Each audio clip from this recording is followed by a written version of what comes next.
Hello students, welcome to Diksha classes. और भाई आज हम करेंगे चाइल्ड डेवलपमेंट साइकोलॉजी का एक बहुत इंपॉर्टेंट टॉपिक एनसीएफ 2005। जब भी हमने क्वेश्चन आंसर किए हैं तो आपने एनसीएफ 2005 जरूर देखा होगा, ठीक है। तो आप आज इस टॉपिक को कर लो। ये वीडियो फर्स्ट होगी इस टॉपिक के लिए। इसमें हम इसकी पेडागोजी करेंगे, इस टॉपिक के बारे में पढ़ेंगे कि ये एनसीएफ 2005 क्या है। नेक्स्ट वीडियो जब हम करेंगे तो उसमें हम इससे रिलेटेड क्वेश्चन आंसर्स करेंगे जो प्रीवियस ईयर्स में पूछे गए हैं, जिससे आपकी प्रिपरेशन अच्छे से हो जाएगी। आपको पता चल जाएगा किस तरीके के क्वेश्चन पूछे जाते हैं। इसलिए चैनल को सब्सक्राइब कर लो ताकि सेकंड वीडियो डलते ही आपको नोटिफिकेशन मिल जाए और आपकी प्रिपरेशन में हेल्प हो जाए। ओके, तो चलिए भाई पेडागोजी एनसीएफ 2005 की स्टार्ट करते हैं। तो पहले इसकी फुल फॉर्म क्या है आप पहले वो जान लो। वो है नेशनल कैरिकुलम फ्रेमवर्क 2005, राष्ट्रीय पाठ्यचर्या की रूपरेखा 2005। तो यही पूछ लिया जाता है फुल फॉर्म में ही कि एनसीएफ 2005 की फुल फॉर्म बताइए। आपको 4 ऑप्शन मिल जाएंगे, उनमें से आपको सही वाले पे टिक करना है, तो इसलिए आपको याद करना पड़ेगा। तो क्या हो जाएगा, नेशनल कैरिकुलम फ्रेमवर्क 2005। ये क्या है एनसीएफ 2005? इसमें बताया गया है कि किस तरीके से जब आप टीचर बन जाओगे तो आपको बच्चों को गाइड करना है, किस तरीके से आपको बच्चों को पढ़ाना है, कैसे उनके साथ बिहेव करना है, क्या क्या चीज़ें क्लास में करवानी है और क्या क्या बिल्कुल नहीं करवानी है, ठीक है। तो इस तरीके से जो एक कैरिकुलम है, टीचर को ये पता होना चाहिए कि उसको स्कूल में किस तरीके से बिहेव करना है एज ए टीचर। तो एक एक पॉइंट हम डिटेल से करेंगे इसका, ठीक है। तो फर्स्ट हो जाएगा, ये जो एनसीएफ 2005 है ये एक दस्तावेज है जिसमें बताया गया है कि बच्चों को क्या पढ़ाना है और किस तरीके से पढ़ाना है, ठीक है। सेकंड पॉइंट हो जाएगा कि एनसीएफ 2005 की जो उत्पत्ति है वो रविंद्रनाथ टैगोर के एक निबंध सभ्यता और प्रगति से हुई है। इस लाइन पे, इस पॉइंट पे आप वेरी वेरी इंपॉर्टेंट लिख लो। क्वेश्चन यही पूछा जाता है कि जो एनसीएफ 2005 की उत्पत्ति हुई है वो किसके निबंध से हुई है, तो आंसर आ जाएगा रविंद्रनाथ टैगोर। और किस निबंध से हुई है, तो वो आ जाएगा भाई सभ्यता और प्रगति से। तो आपकी इस टॉपिक में आपका हर एक पॉइंट इंपॉर्टेंट है, इसलिए मैंने इसको बिल्कुल डिटेल से लिखा है। आप किसी पॉइंट को ये लेके मत चलना कि ये पॉइंट तो नहीं पूछा जाएगा, ठीक है। सब पीछे पूछे गए हैं और ये आपको हेल्प करेंगे आपकी पेडागोजी को सोल्व करने में। कैसे सोल्व करने में करेंगे, ये जो पॉइंट्स हैं ये आपके सभी पॉजिटिव पॉइंट्स हैं जो भी एनसीएफ 2005 में गिवन है। तो आपको हेल्प करेंगे पॉजिटिव और नेगेटिव वर्ड्स को ढूंढने में, ठीक है। थर्ड पॉइंट हो जाएगा आपका कि एनसीएफ 2005 के अनुसार शिक्षा जो है वो केवल और केवल बाल केंद्रित होगी, न कि पाठ्य पुस्तक और न ही अध्यापक केंद्रित। जहाँ भी स्टूडेंट सेंटर्ड की बात होगी वो आपका आंसर हमेशा ही टिक होना चाहिए।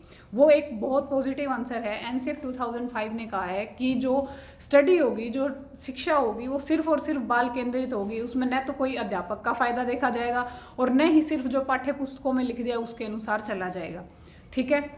नेक्स्ट है कि एनसीएफ 2005 को प्रोफेसर यशपाल की अध्यक्षता में तैयार किया गया है भाई, ठीक है। तो ये क्वेश्चन पूछा जाता है कि किसकी अध्यक्षता में एनसीएफ 2005 को तैयार किया गया है, तो वो कौन थे, प्रोफेसर यशपाल जी।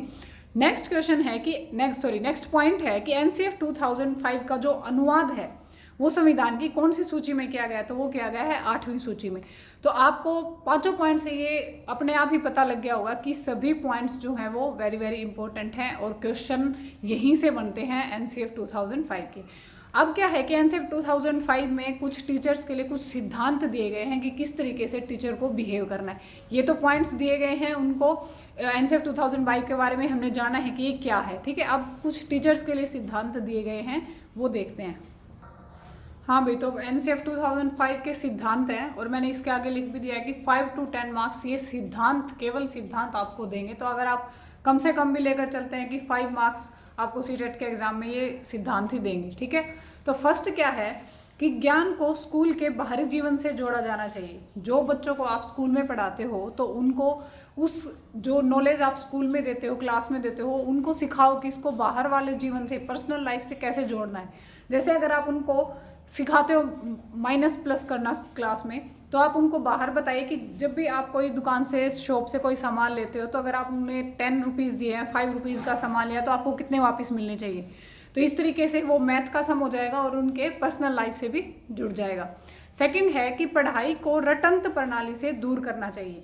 एनसीएफ ने पूरा जोर दे रखा है भाई इस बात पे कि पढ़ाई जो है वो रटवा कर, याद करवा कर या व्याख्या करवा कर नहीं करवानी है, बल्कि टीचर को क्या करना है, जितना हो सके सिर्फ बच्चे को समझाना है। ठीक है, कोई भी चीज़ उनको रटवानी नहीं है, तो रटंत प्रणाली को दूर करना है। तो रटवाना, याद करवाना और व्याख्या करवाना, आपको जहाँ भी ये वर्ड्स दिखते हैं तो वो नेगेटिव वर्ड्स हैं। ठीक है, समझाना आपके लिए पॉजिटिव वर्ड है।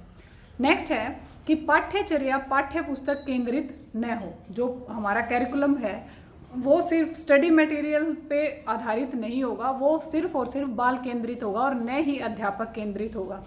ठीक है, पॉइंट नंबर 4 है कि विद्यालय में दी गई शिक्षा को विभिन्न गतिविधियों से जोड़ना चाहिए।